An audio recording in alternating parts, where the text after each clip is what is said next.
Welcome to the Wire to Wire podcast. As always, it's me, your host Yusuf. I have a fun and interesting episode for you guys today, and I think you guys are really going to enjoy it. So without further ado, let's just get right to it. So the NBA recently held their All-Star weekend, and the Saturday night was hot trash. But I'm not here to discuss how boring it was. I'm not even going to discuss the game that happened on Sunday. What I want to focus on is the 75-year celebration that they had. So this is the NBA's 75th season, and they wanted to celebrate it by commemorating the 75 greatest players. And they had a lunch, photo op, and a celebration of all of these players. Now, interestingly enough, one of the players missing was Scottie Pippen. Now, the streets is talking. And it's allegedly being reported that he wasn't in attendance because Michael Jordan gave an ultimatum that if Scottie Pippen is there, he's not going. So I'm going to give a little breakdown and some background, and then I'll explain what lessons we can all learn from this. So Michael Jordan and Scottie Pippen were teammates on the Chicago Bulls from the late 80s up until 1998, and along the way they won 6 championships together. Now, Michael Jordan was clearly the star of that team, and he is one of the most iconic athletes to have ever lived. And Scottie Pippen is an all-time great, and he was largely considered the sidekick to Jordan during that time. Now, back in April 2020, when there was no sports due to the pandemic, ESPN and Netflix released a documentary called The Last Dance. It was a 10-part series discussing that finals Bulls season of 1997 going into 1998, as well as the history of that team. Now, in that docuseries, Scottie Pippen didn't like how he was portrayed, and he ended up releasing a book last year where he essentially bashed Michael Jordan, said that his role on that team is underappreciated, and he called Michael Jordan selfish. So, with that background, what do I make of this, and what can we all learn from this? So, for starters, Scottie Pippen has completely let his ego get the best of him, and it's only hurt him more than it's helped him. So you were named one of the 75 greatest players to ever play. Of all the thousands of players who came and went in the past 75 years, you were called one of the greatest. So what more do you want? So what if you weren't the star of those Bulls teams? You weren't as good as Jordan. And you know what? That's okay. You're still recognized as one of the greatest to ever play. And you have 6 championships. But you couldn't even be there to celebrate that moment because of your actions. You've lost all perspective in your quest to try and tarnish Michael Jordan's name. The reality is, like I said before, Jordan is an iconic figure. Like, there are kids who were not even alive to see him play that are wearing and buying his shoes. He made the NBA a global league. So of course, if he says you have to choose between me and Pippen, the NBA is going to choose him. Now, if you didn't like the way you were portrayed in that documentary, you could have easily called him and cleared it up with him. Instead, you embarrassed yourself by writing things in your book that were clearly mentioned only for shock value. Now, I didn't read the book, but I saw a lot of reviews and excerpts of it, and it was enough for me to say it's not worth the read. So, for example, in the book, he writes that their former coach, Phil Jackson, was racist. Then, in an interview, when he's asked about it, he says, I don't think that he's racist. Do you not even know what you wrote in your own book? Then he talks about Jordan not being the greatest and that LeBron is better. Now, I don't care for this debate, and I'm not going to get into this debate. But when it comes to this particular conversation, Scottie Pippen has no credibility for 2 reasons. So number 1, you clearly have a problem with Jordan. So any analysis you give is not going to be objective. And secondly, you flip-flop so much on this topic that you just can't be taken seriously anymore.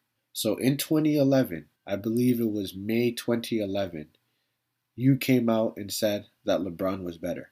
Then, a couple of years later, you said LeBron is not even better than you since you won 6 rings. And then you go on to say that LeBron hasn't even passed Kobe. And then you said Jordan is the greatest. And now you're saying that LeBron is the greatest player ever and he's better than Jordan. So, I mean, no disrespect to Pippen, but this does not make him credible. His ego, combined with his jealousy towards Jordan, has caused him to lose perspective on what truly matters.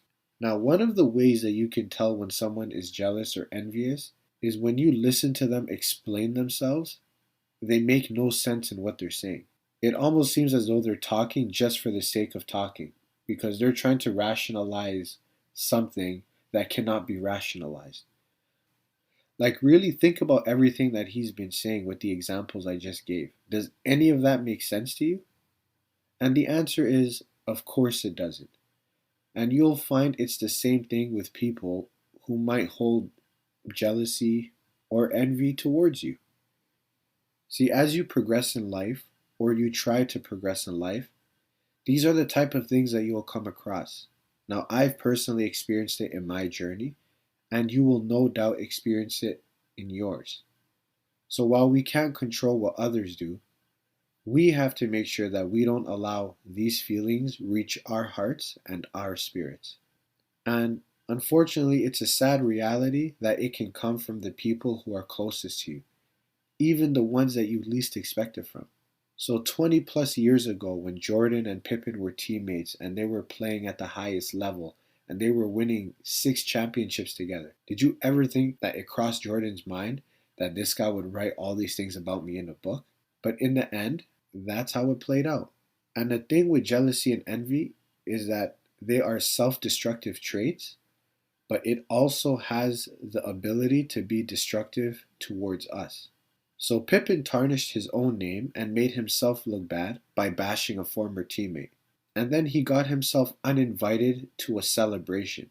A once in a lifetime celebration he cost himself. But on this path to self destruction, he also tried to bring Jordan down with him. This is the same guy that wrote a whole book insulting him. And that's why we always have to pay close attention to who we allow around us and who we give access to. You see, Jordan understands what I understand, and I want to share this with you guys. Once someone experiences those thoughts or feelings of jealousy or envy, that is the end of that relationship or dynamic. Like, really think about that. How do you reconcile or comfort someone whose disappointment comes from the fact that you're doing well for yourself or you're trying to make progress in your life? How can you?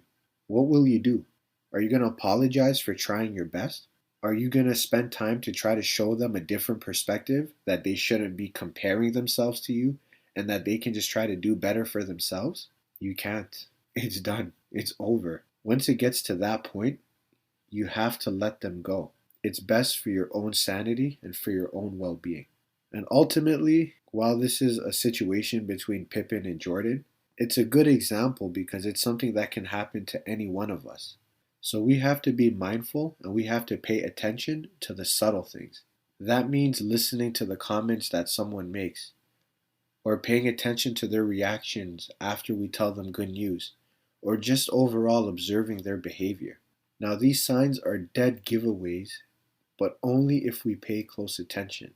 But that's it for this segment. We'll take a quick break and I'll be back with more.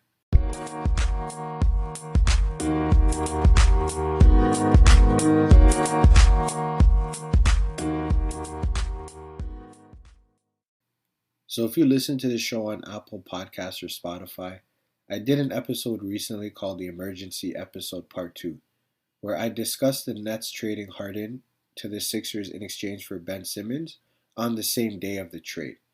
It was an unexpected episode based on unexpected news. So, to give some background in regards to this trade, like I briefly did in that episode, at that time the Nets were losing, they had a lot of injuries, and there were circumstances outside of basketball that were holding the team back. But now it appears that things are looking up for the team. So Kyrie is close to becoming a full-time player, with the mayor of New York announcing that he's going to be dropping mandates in the coming weeks, and Durant will be returning from his injuries shortly. But James Harden saw the current state of that team and he wanted out. So the reason I'm bringing this up is because I think it ties into the whole theme of this episode, which is you played yourself. So he was in a great situation, but it hit some adversity. And instead of seeing it through, he left for what he thinks is a better situation in Philadelphia. So while he may be happy now with getting what he wanted, he'll soon realize that the grass is not always greener on the other side. And this is something that we can all learn from, actually. We like to believe that the grass is greener elsewhere. Sometimes we might switch companies or jobs, or we might leave the person that we're with because we think there's a better option out there. Or we can give up on a business or an idea because it's not making immediate progress.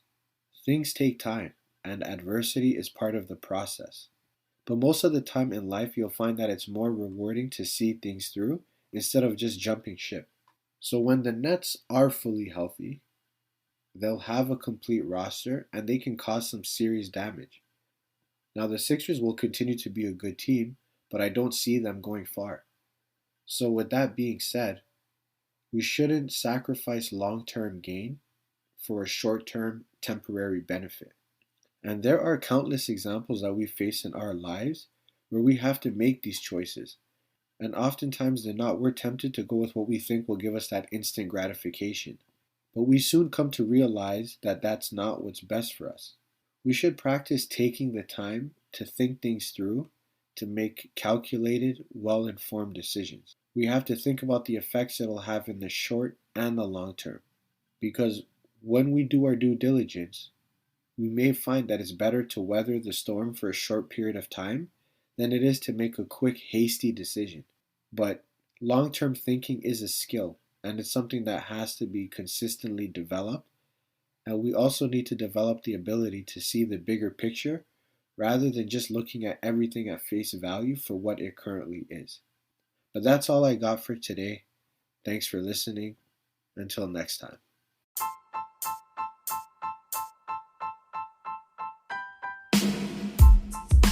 Thank you for listening to the Wire to Wire podcast. Be sure to share and subscribe. You can also check out all of my books, including my latest one, Quarantine Thoughts, available at all major retailers. You can also follow me on Instagram at Yusuf_A official. Until next time.